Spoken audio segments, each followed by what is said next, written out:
Natalie Brennan had grown used to the quiet rhythms of Joliet, the hum of early morning trains, the sight of neighbors waving from their porches, the gentle predictability of a town where people still remembered each other's childhood stories. But that quiet world felt far away from the polished, curated life she had stepped into 11 years earlier when she married Victor Hartman. His family belonged to a different universe entirely. The universe of Lincoln Park townhouses with wrought iron balconies, rooftop dinners, and conversations centered around investment portfolios and country club memberships.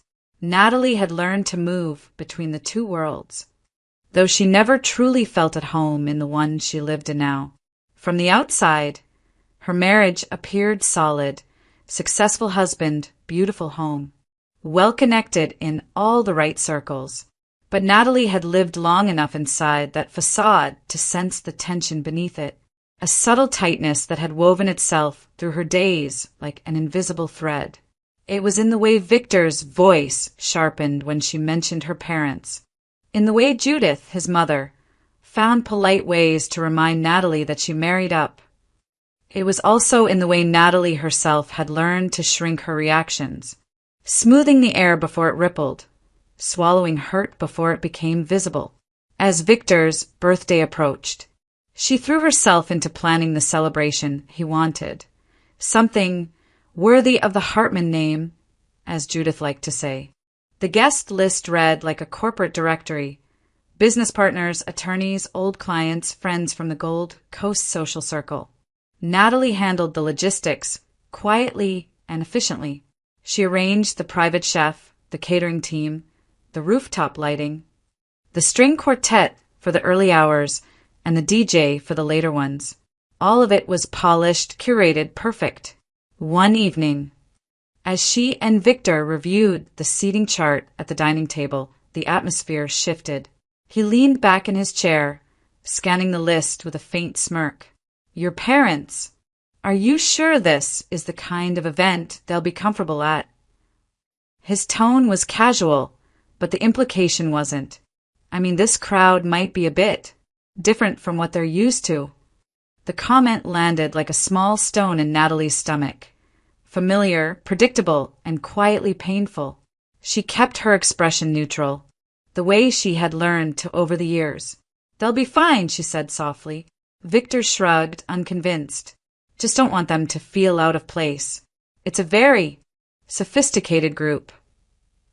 He didn't say anything cruel, not directly. Victor rarely did. His words were always wrapped in polite concern. But the message remained the same. Her parents didn't belong in his world. And by extension, neither did she. Not fully, not naturally. Natalie nodded, pretending to focus on the chart, though her eyes no longer followed the lines. The sting was familiar, an old bruise pressed again. She swallowed it the way she always did, letting the moment settle into the quiet space inside her where similar moments had collected over the years. Outside the tall windows, the lights of Lincoln Park glowed against the night, elegant and distant. Natalie sat in their glow, feeling the subtle discomfort beneath the surface of her life, sensing, without yet knowing, how close everything was to shifting. The next afternoon, Natalie moved quietly through the kitchen, arranging floral centerpieces, while Victor paced in the living room with his phone pressed to his ear. He had switched it to speaker mode, as he often did when talking to his mother. Judith Hartman liked to hear her own voice fill a room. "Victor, darling," Judith began, her tone warm but carrying that unmistakable edge. "I was looking over the final seating chart you sent me. There's a concern we need to address." Natalie froze, hands hovering over a vase of white hydrangeas. Victor sighed impatiently. "What now?" "Mother." "It's about Frank and Rose." Judith enunciated the names with the sort of careful politeness people used when discussing something distasteful. "Sweet people, I'm sure. But you know as well as I do, they don't quite fit the environment we're creating." Victor didn't respond immediately. Natalie felt a faint tightening in her chest. Judith continued, her words gliding smoothly, every syllable carrying judgment beneath its refined surface. We'll have a very sophisticated group attending. These are colleagues from the firm, investors, and people from the club. We can't have your in-laws seated at the main table. It wouldn't be fair to them. That last line, "it wouldn't be fair to them," was delivered with practiced sympathy, the kind that disguised superiority as concern. Victor nodded, pacing slowly. "I thought the same thing." Natalie's breath caught. Judith pressed on. "Place them at one of the side tables, somewhere discreet. They'll be more comfortable there, away from conversations they might struggle to follow." Natalie felt something inside her twist sharply. Her fingers clenched around the edge of the counter. "How about near the service entrance?" Judith added lightly, as if offering a creative seating solution. "It's quieter there, and they won't have to interact with too many strangers. You know how people from smaller towns can get overwhelmed." Victor chuckled. "You're probably right." The sound sliced through Natalie. She stepped back from the kitchen island, the evening sunlight stretching across the floor as her world shifted in a way that felt both sudden and painfully familiar. She didn't breathe. She barely blinked. She simply listened. Judith continued, lowering her voice as though confiding a secret. "I'm not being unkind, Victor, but appearances matter. We've worked hard to build a certain image.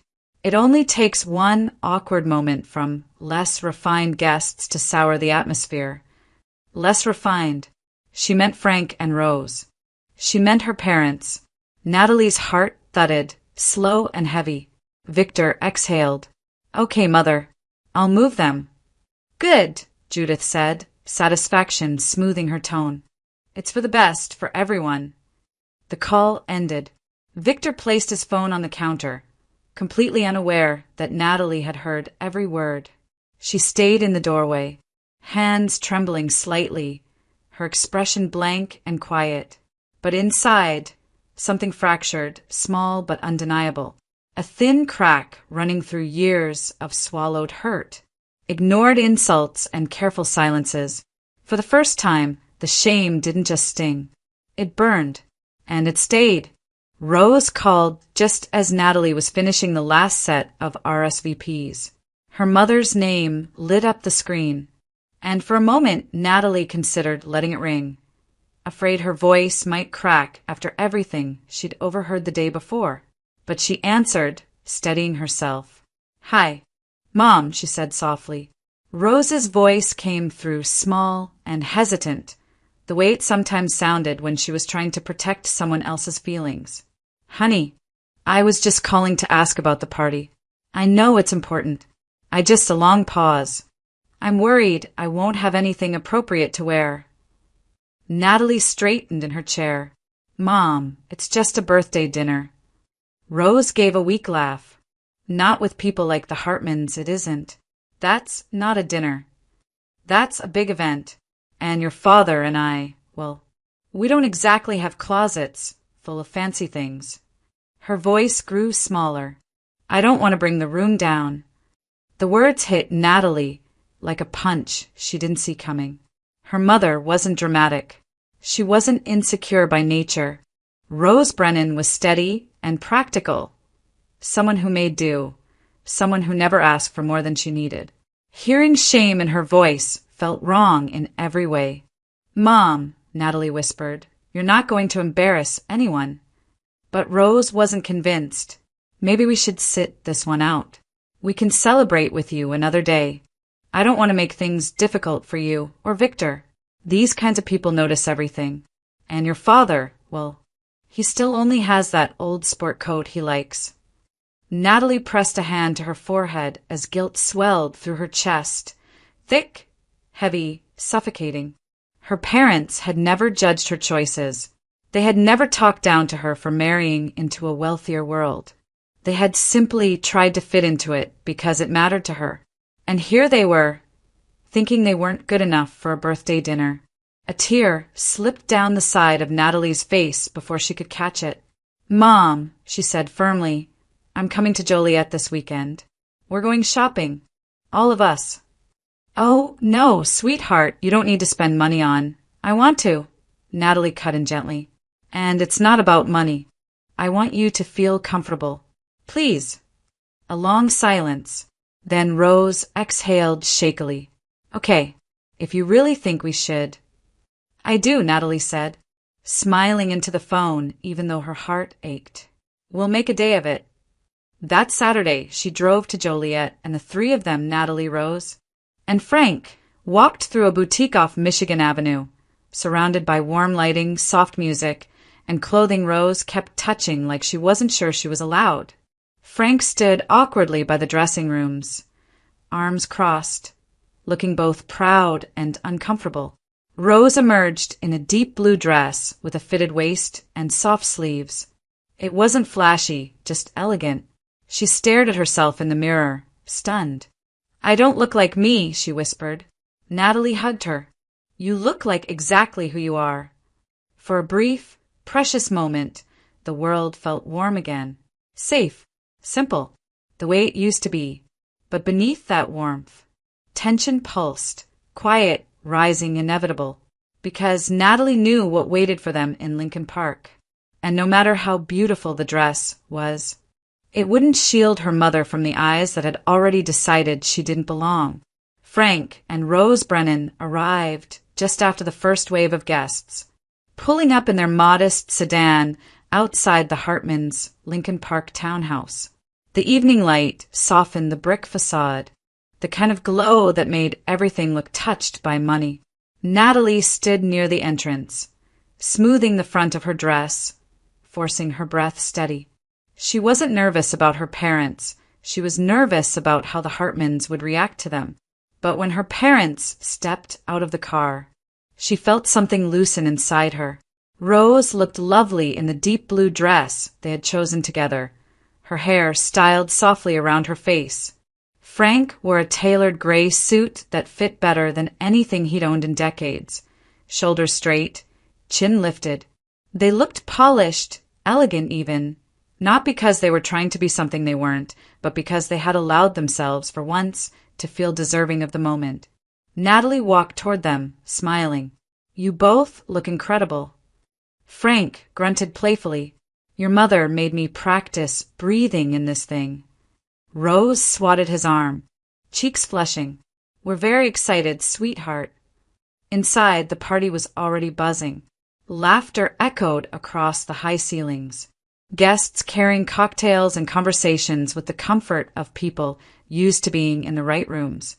When Frank and Rose stepped through the doorway, a few heads turned, then turned again with surprise. Rose's dress caught the warm light beautifully, and Frank carried himself with a quiet dignity that didn't match Judith's long-held assumptions. A couple near the bar commented softly, They look lovely. Are those Natalie's parents? Another guest complimented Frank on his suit. Someone else smiled warmly at Rose, admiring her earrings. Natalie saw her mother's expression shift, shyness melting into pride. Judith stood near the center of the room, holding a flute of champagne, when she spotted Frank and Rose. Her polite smile froze for half a second. It was subtle, the kind of micro-expression most people would miss, but not Natalie. Judith had been prepared to greet them with gracious condescension, but the elegance of their appearance stole that weapon from her hand. Oh, Judith said, the smile returning but tighter now. Frank rose. What a pleasant surprise. Her eyes flicked over Rose's dress, taking in every detail with a calculating sharpness. You both look very put together this evening. Rose beamed, missing or simply ignoring the underlying tone. Thank you. We weren't sure what the attire would be, but Natalie helped us choose. Judith's smile thinned another millimeter. Victor approached then, drink in hand, offering a stiff nod. He barely disguised his irritation. This wasn't what he'd expected. Certainly not what he and Judith had discussed. Glad you made it, he said, tone clipped. Crowd's a bit formal tonight, but hope you'll be comfortable. Frank responded with an easy confidence that caught even Natalie off guard. "We'll be just fine." Natalie felt something warm bloom in her chest. Quiet pride, defiant and steady. But beneath it, she sensed a shift in the air. The guests' compliments had disarmed Judith, and Victor's annoyance simmered just beneath his polite exterior. Their smiles were brittle now, their eyes sharper. A storm was brewing, slow, silent, inevitable, and Natalie could feel the pressure rising with every passing minute. Dinner was served in the formal dining room.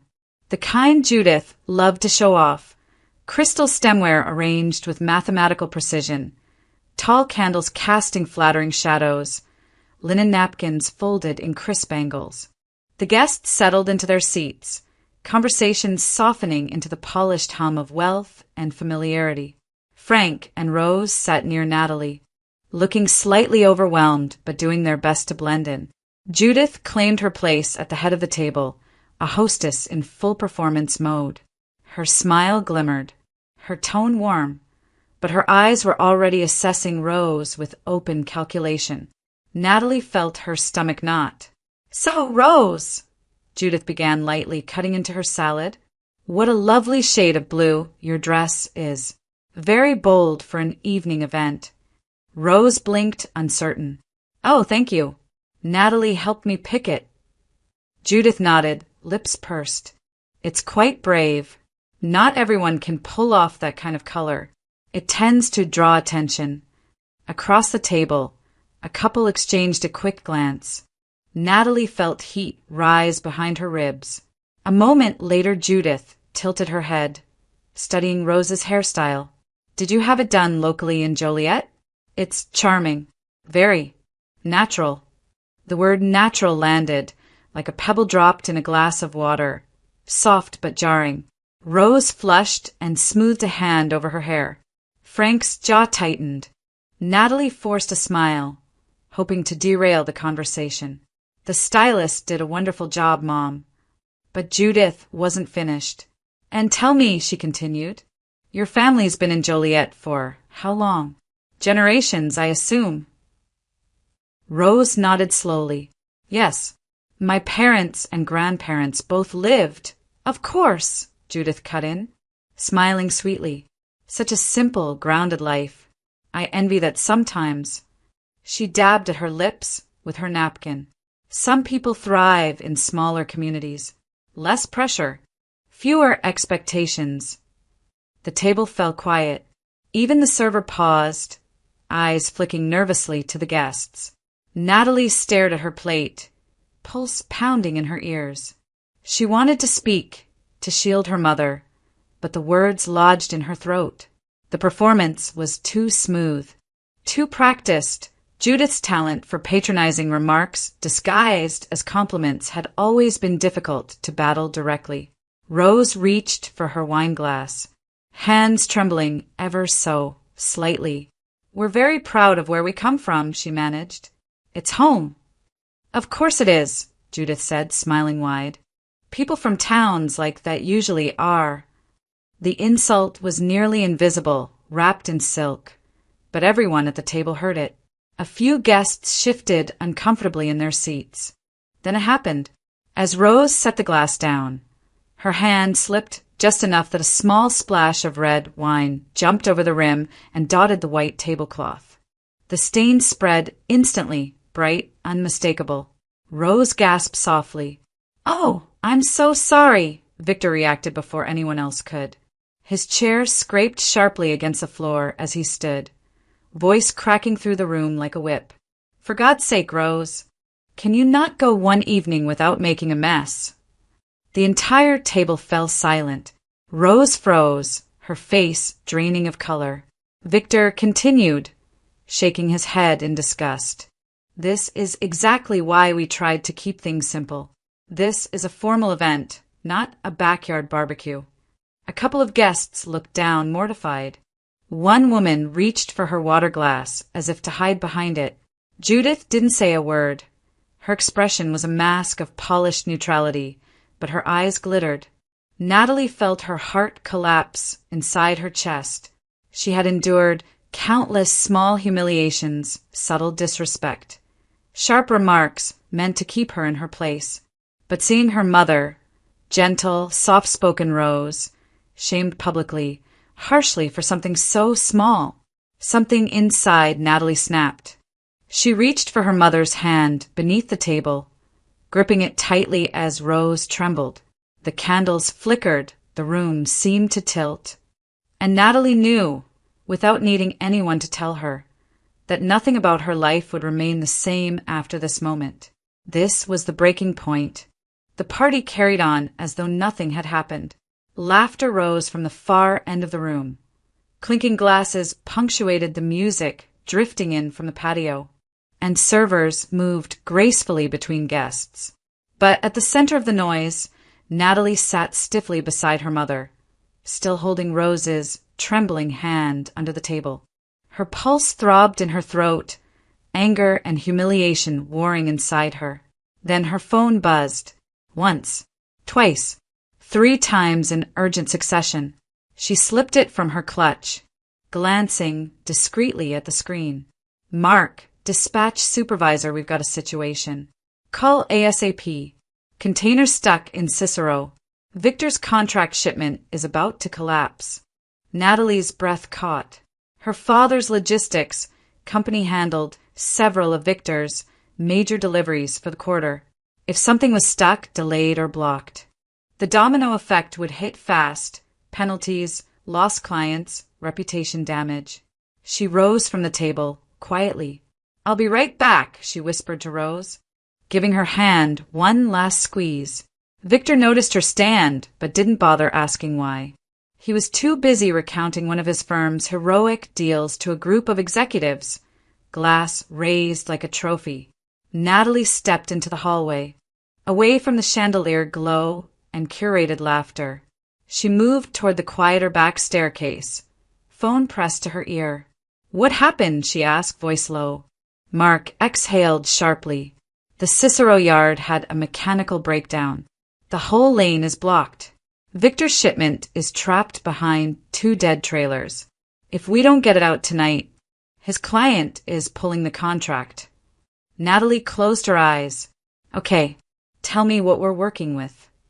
For the next 20 minutes, she paced the hallway in her heels, orchestrating a miniature rescue operation from the shadows of her husband's birthday party. She called yard managers, negotiated with an irritated night shift foreman, brokered a temporary loading dock opening, and convinced a skeptical Chicago vendor to extend operating hours just long enough to push the first part of the shipment through. Each conversation required precision, steady voice, quick calculations, the ability to speak fluent logistics while wearing a cocktail dress and holding her emotions together by thread. "Shift the rig to the west exit," she instructed calmly. "Tell Manny I'll authorize the overtime myself. And reroute the secondary containers through Benson Street. It's slower, but it bypasses the breakdown." Another buzz. "We got movement. You're a miracle. Shipment should make it." Natalie leaned against the wall, exhaling deeply. Her hands shook from adrenaline and the emotional wreckage still burning inside her from the dinner table. She glanced into the distance. She could still hear faint laughter, distant and hollow. She saved the contract. She saved Victor's quarter. She saved his reputation. Again, when she finally returned to the dining room, Victor was raising a toast, basking in admiration he had not earned. "To another year of success," he proclaimed, lifting his glass. No one noticed. Natalie slipped back into her seat. No one knew she had rerouted half of Illinois to protect his company. No one cared that she had spent the last half hour patching together a crisis Victor couldn't be bothered to address. Victor caught sight of her and frowned. "Where were you?" he muttered. "Handling something," she said softly. He shrugged, already turning to his guests. "Whatever. Just try not to disappear again." Natalie stared at him, exhaustion folding around her like a suffocating blanket. She had held the line for this family, quietly, invisibly, for 11 years. Tonight, she realized for the first time, the line was breaking. The dining room had settled into a brittle, uncomfortable quiet by the time Natalie returned. Most of the plates had been cleared, the candles burned lower, and the earlier warmth of conversation had cooled into something tense and uncertain. Guests kept glancing toward Rose, who sat small and silent in her chair, hands folded tightly in her lap as though trying to make herself disappear. Natalie slipped back into her seat beside her mother, offering a gentle touch to Rose's arm. "Everything okay?" Rose whispered. "Just work," Natalie said softly. "Nothing you need to worry about." Rose nodded, then swallowed hard. Her voice trembled. "I still feel terrible about that spill. I shouldn't have." Before she could finish, Victor leaned back in his chair with a sigh sharp enough to cut the air. "For God's sake, Rose, enough with the apologizing." The table stilled. Victor's eyes were on her now, cold and mocking. "It's not complicated. This is a formal event. Maybe next time try paying attention so you don't ruin the table or the mood." Rose flinched. Frank clenched his jaw, the muscles ticking beneath his skin. Natalie stiffened. "Victor," she said quietly, "that's enough." But he wasn't finished. His voice rose just loud enough for the entire table to hear. "Honestly, Rose, you'd be more comfortable in the kitchen with the staff.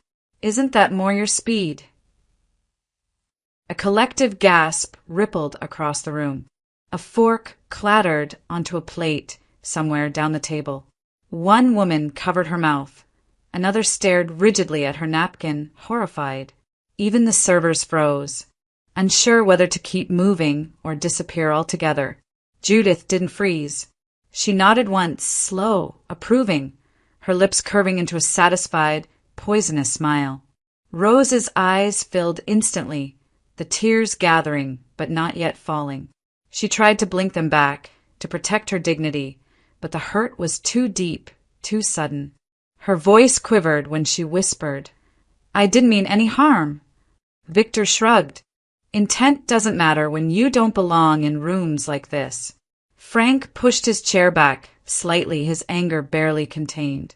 He wasn't a man who made scenes. But this was different. "Watch your tone," he said, voice low. Victor scoffed. "Oh, spare me. This is exactly why. Enough." Natalie's voice cut through the room like a clean blade. Everyone turned. She wasn't shouting. She wasn't trembling. She wasn't even angry in the way she had been earlier. Something inside her had simply stopped. A precise, devastating stillness had taken its place. She rose from her chair, placing a steady hand on her mother's shoulder. "Mom," she murmured, "let's get your coat." Rose looked up at her, wide-eyed and stricken. "Natalie, sweetheart." "You don't have to." "Yes," Natalie said firmly. "Ido." She turned to Frank. "Dad."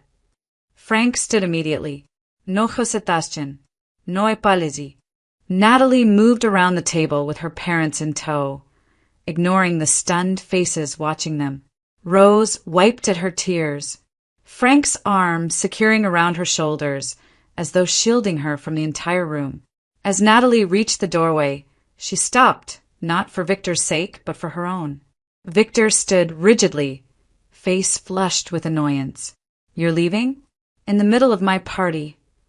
Natalie met his eyes, and for the first time in 11 years, her voice held no fear, no softness, nothing that could be mistaken for compliance. "Yes," she said, "we are." Victor opened his mouth, but she didn't stay to hear whatever cruelty would come next. The three of them stepped into the cool hallway. Natalie grabbed their coats, draping them gently around her parents' shoulders. As she walked them out the front door, a strange, painful clarity settled over her. This was the moment she would remember for the rest of her life. Not the wine, not the insults, not even the humiliation, but the exact second something inside her finally broke, not from fragility, but from awakening. And once broken, it could never be rebuilt the same way again. Natalie drove her parents back to Joliet in near silence, the hum of the highway filling the spaces where words wouldn't come. Rose sat quietly in the passenger seat, staring out the window, her hands tucked together as if holding herself upright. Frank sat in the back, arms crossed, his anger simmering but contained. When they reached the house, Natalie walked them inside, made sure Rose was sitting comfortably on the couch, kissed both their cheeks, and promised she'd call in the morning. She didn't cry. Not yet. Her body felt too tightly wound to release anything. The drive back to Chicago was a blur. Empty streets, cold streetlights. The faint echo of her mother's trembling voice replaying over and over. By the time she pulled up in front of the Lincoln Park townhouse, the house looked different somehow. Not in appearance, but in weight, as though she were returning to a place she no longer recognized. Inside, the atmosphere had changed. The music was softer, almost hesitant. Conversations lingered in small, uneasy clusters instead of lively circles. A few guests looked up as she entered, offering careful smiles, polite, nervous, unsure if they should say anything. Natalie stepped through the foyer, her heels tapping lightly against the hardwood. She felt strangely detached, as though she were moving through someone else's home. Her face was calm, composed, almost serene, and that composure sent a subtle ripple of discomfort through the room. Judith noticed first. She paused mid-conversation, her champagne glass frozen in her hand. Her eyes narrowed ever so slightly, trying to read her daughter-in-law's expression. Natalie's calmness unsettled her, far more than anger would have. Anger she knew how to manage, how to deflect, how to manipulate. But this quiet was foreign terrain. Victor turned from the bar, brow tight. "You came back," he said, not a question, but a criticism wrapped in strained surprise. Natalie met his gaze with an unreadable stillness. "Of course," she said. "It's your birthday." The guests nearest them exchanged looks, subtle, uncomfortable. They had witnessed the earlier scene. Even those pretending otherwise knew something in the air had changed shape. Natalie moved through the room, slowly, taking everything in as though seeing it for the first time. The strategic smiles, the calculated charm, the thin veneer of sophistication covering decades of cruelty. She saw how Judith's hand clutched her glass a little too tightly, how Victor grew stiff, posture overly straight, how guests suddenly avoided making eye contact with either of them. She noticed everything, and for the first time, she didn't feel like a struggling piece of this world, orbiting a family who measured her worth in silence and performance. She felt separate from it, outside of it, as though she no longer belonged to the house, the marriage, or the image they'd built together. Victor approached cautiously, lowering his voice. "We need to talk later." Natalie's expression didn't change. "Yes," she said. "We do." The simplicity of her answer made him flinch. Through the rest of the evening, she drifted from room to room with a quiet, steady grace that unnerved everyone who watched her. She wasn't angry. She wasn't emotional. She was changed, and the people who had hurt her most sensed it, instinctively, profoundly, like animals recognizing a shift in the weather before the storm. Natalie wasn't the same woman who had left this house an hour earlier, and nothing in this home would ever look the same to her again. Natalie found Victor alone in his study, the door half closed. The faint sound of the party drifting down the hallway like an echo from another life. He was standing by the liquor cabinet, pouring himself another drink with the kind of shaky confidence he used when he felt cornered. Judith lingered outside the door for a moment, pretending to look at a painting before drifting away, clearly hoping to eavesdrop later. Natalie stepped inside and closed the door behind her. Victor didn't look up immediately. "You embarrassed me tonight," he said, swirling the amber liquid. "Storming out like that. Making a scene." "I didn't make a scene," Natalie replied calmly. "You did." He scoffed, setting down the glass. "Your mother. Leave my mother out of your mouth," she said quietly. The tone made him pause. Natalie rarely spoke like this. rarely interrupted, rarely asserted. He turned, irritation flickering across his face. What's that supposed to mean? It means, she began, stepping closer. We're done playing pretend. Victor frowned. Pretend what? That you're the successful one. Her voice was level, controlled. That all of this, she gestured around the room, exists because of you. He barked a laugh, though it sounded too sharp. Don't be ridiculous. I'm not, she said. I'm stating facts. Victor's smirk faltered. What facts? Natalie took a breath and delivered each truth with precision. Frank owns 99.9% of the logistics company you brag about at every dinner party.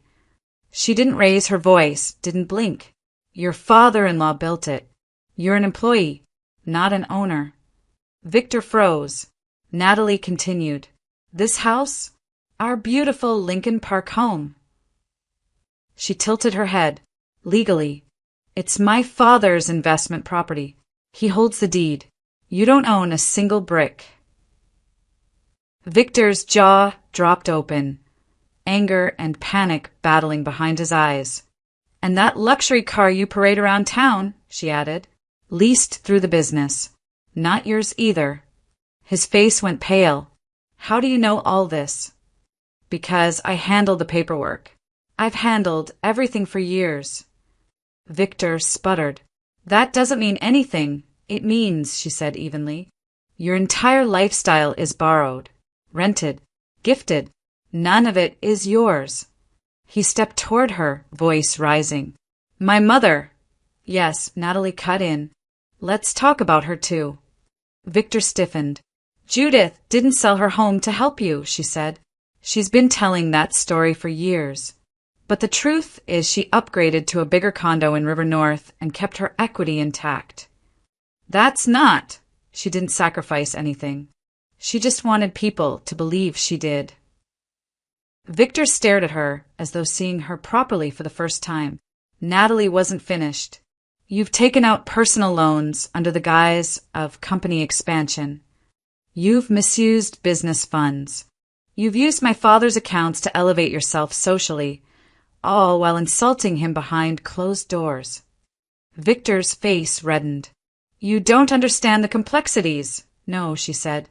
I understand them better than you ever have. For a long, charged moment, the room was silent except for the distant murmur of the party. Victor finally spoke, his voice hoarse. Why are you doing this? Because you humiliated my mother, Natalie replied. Because you've been humiliating me for years. Because tonight something broke inside me. Something I can't fix and won't try to fix. Victor swallowed hard. What do you want? Natalie stepped past him, her eyes steady. Cold, resolved. The truth, she said, is that you've built your entire identity on borrowed ground. And tonight the ground finally shifted. Victor's breath shook. And the worst part, she added softly, you thought I wouldn't notice. He opened his mouth, but nothing came out.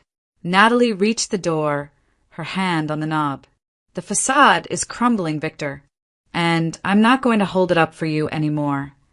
Then she opened the door and walked back into the muted hum of the party, leaving Victor Hartman, standing in the ruins of the image he had spent years constructing. The study door closed behind her with a soft click, and for a moment Natalie simply stood in the quiet hallway, inhaling slowly. Her pulse had steadied.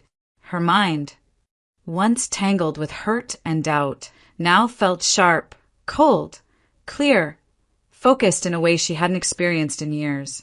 She walked to the back patio, where she finally had a moment alone to make a single phone call. Frank answered on the first ring. Natalie, are you home safe? I'm fine, she said. But Dad, I need your authorization. Tonight. A beat of silence.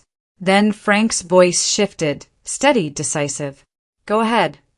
Those 3 words were all she needed. Natalie stepped farther into the shadows, out of sight from the lingering guests, and opened her laptop. Within minutes, she logged into the administrative backend of Brennan Logistics, her access fully active thanks to years of handling paperwork and operations behind the scenes. She initiated the first step: freeze all corporate accounts pending an internal audit. It took less than 30 seconds. Victor's entire financial foundation shuddered.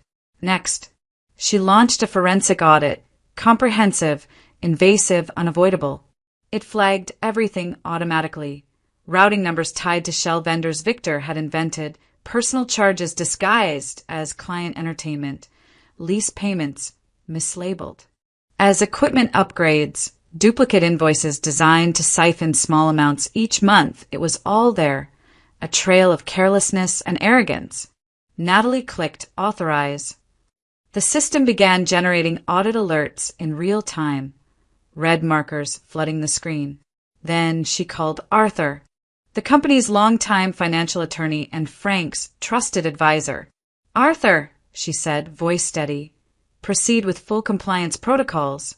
Immediate effect." Arthur understood instantly. On it. By the time she closed the laptop, the wheels were already turning. The audit team, notified automatically through the emergency compliance system, was assembling documentation. Several accounts had already been locked. Money Victor thought was accessible was suddenly unreachable. Within an hour, the shift became visible.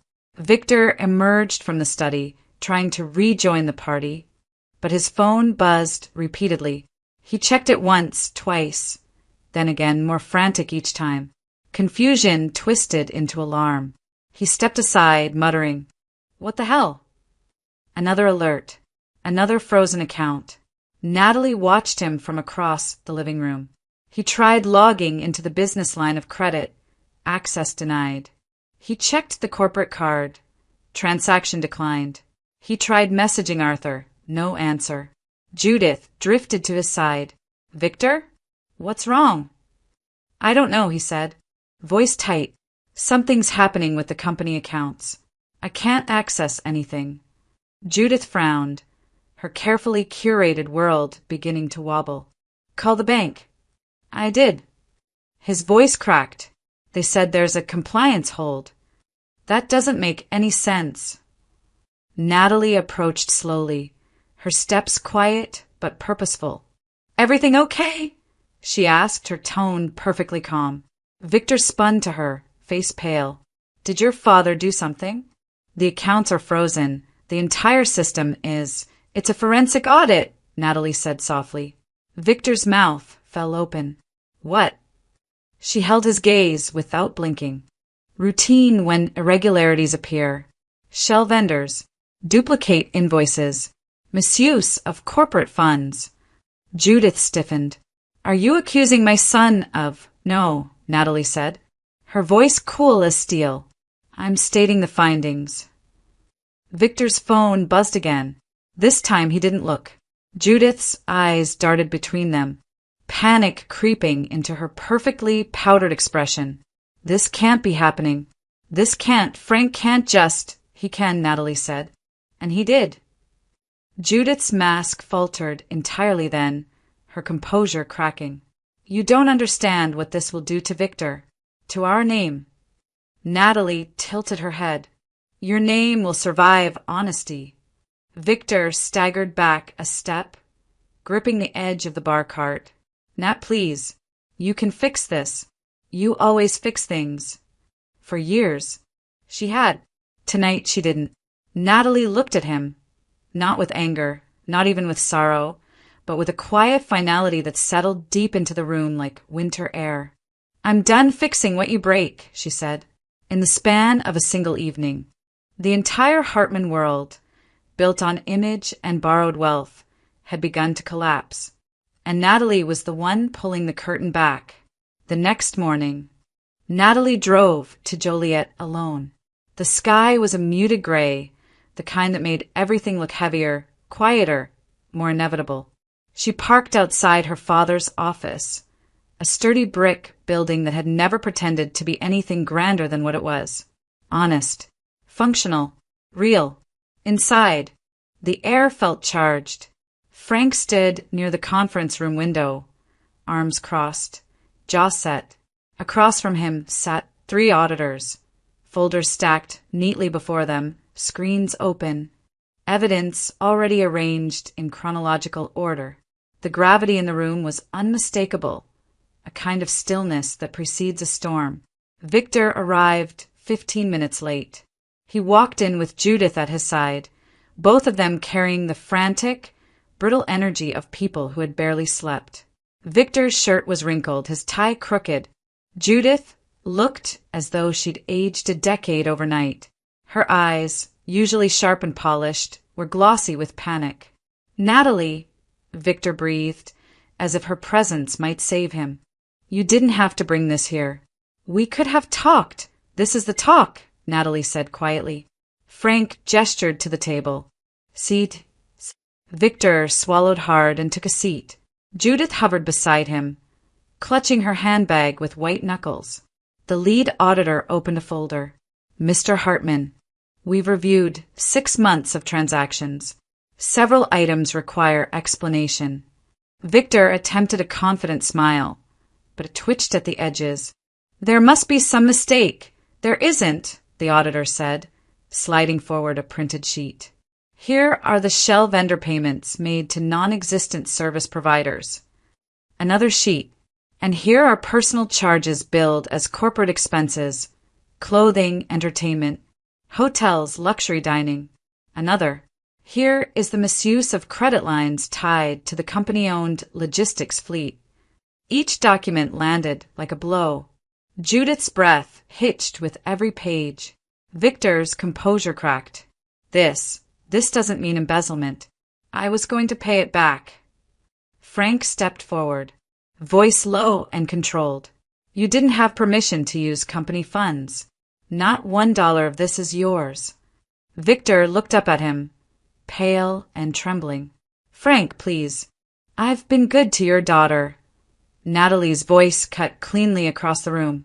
"You humiliated my mother at your birthday dinner." Silence. Judith spun toward her. That was blown out of proportion. Rose is sensitive. It was an accident, and Victor was stressed. Natalie raised a hand. "Enough." Her calmness froze Judith mid-sentence. The auditors pushed the last document across the table. "Given the evidence, Mr. Hartman, the company has grounds to file criminal charges for corporate fraud and embezzlement." Victor's head dropped into his hands. No. Frank finally spoke, his words heavy and deliberate. "You have 2 options." Victor lifted his eyes slowly, as if afraid to hear them. "1," Frank said, "sign the divorce papers. Relinquish all rights to Natalie's assets. Repay the stolen funds through a structured agreement, and walk away with your record intact." Judith's mouth fell open. "You can't expect him to sign that." "I can," Frank said, "and I do." Victor swallowed, hands shaking. "Or 2, Frank continued. "The auditors file a full report. We turn everything over to the state's attorney, and you face criminal charges." Judith lunged forward, gripping Victor's arm. "Don't sign anything. This is a trap." Natalie is emotional. Judith, Frank said, "Sit down." It wasn't a request. Judith froze, then slowly lowered herself into a chair, trembling with indignation. Victor stared at the papers placed before him. Divorce documents, financial agreements, the end of his illusions. He opened his mouth to speak, but no words came. Natalie watched him quietly, the ache in her chest replaced with a kind of mournful certainty. She wasn't angry anymore. Just done. Judith tried one last time. "Victor, think about your reputation. Think about our family. You can fight this." "No," Victor whispered. He picked up the pen. His signature scratched across the page, shaky, uneven. "Final." The room exhaled. Judith covered her mouth, tears gathering in disbelief. "Victor, how could you?" Victor didn't answer. Because he finally understood. There was no image left to protect. No lie left to maintain. No power left to wield. Justice at long last had arrived. Natalie emerged from her father's office into the cool Joliet air. A faint breeze lifting strands of hair from her face. Behind her, the signatures were drying, legal ink marking the quiet end of 11 years that had drained her spirit one small humiliation at a time. She didn't feel triumphant. She didn't feel victorious. She felt free, light in a way she hadn't remembered in years. The divorce moved quickly after that. Frank's legal team filed everything with precision, and with Victor's signature already on the agreements, there was nothing left for him to contest. Within weeks, the decree was finalized. No alimony, no claims on assets, no access to the Brennan Logistics Company, its accounts, or its property. Victor moved out of the Lincoln Park townhouse the same day the divorce became official. He packed in silence, shoulders hunched, avoiding Natalie's eyes. Every so often he opened his mouth, as though searching for some final defense, some explanation, but nothing came. The weight of the audit, the frozen accounts, the scandal quietly brewing behind corporate doors had left him hollow. He left with 2 suitcases, nothing more. His reputation, once polished, bragged about, flaunted in every social setting, collapsed almost overnight. Colleagues distanced themselves. Clients whispered. Former friends stopped responding to his calls. Without access to business funds or Frank's financial umbrella, Victor's life shrank quickly. Apartment instead of townhouse. Old sedan instead of leased luxury. Silence instead of applause. Judith fared no better. Her carefully curated world, charity boards, club events, social circles built on status and appearance, evaporated the moment news of Victor's financial misconduct circulated quietly through Chicago's elite. Those same people she'd once charmed now kept their distance. Invitations stopped. Calls went unanswered. Her River North condo, uncovered during the audit, drew scrutiny she couldn't deflect. Judith had built her life on image. Without it, she had almost nothing left. Natalie didn't rejoice in any of it. She simply moved on. For a little while, she stayed with her parents in Joliet. The familiar creak of the porch steps, the smell of Rose's cinnamon coffee in the mornings, the low rumble of Frank reading the newspaper in the living room. It all wrapped around her like something warm and steady. It wasn't glamorous. It wasn't polished. It wasn't the world Victor and Judith worshipped. It was home. Rose fussed over her, baking too much. Frank insisted on tuning up her car twice in 1 week. They didn't talk much about the party or the humiliation or the collapse of the marriage. They didn't need to. Their presence, gentle and constant, was enough. Natalie spent long evenings walking the quiet streets of her hometown, thinking about everything she had swallowed for years, every insult disguised as refinement, every moment of pretending she belonged in a world that only valued her as long as she stayed silent. One afternoon, she packed a small bag and drove back toward Chicago, but not to return to her old life. She leased a modest apartment near the lake, somewhere bright and simple, with big windows that let the morning light spill across the floor. She filled it with things that felt like her. Soft blankets, stacks of books, thrifted furniture she refinished herself, fresh flowers every week from a local market, no expensive labels, no curated image, just comfort, just honesty.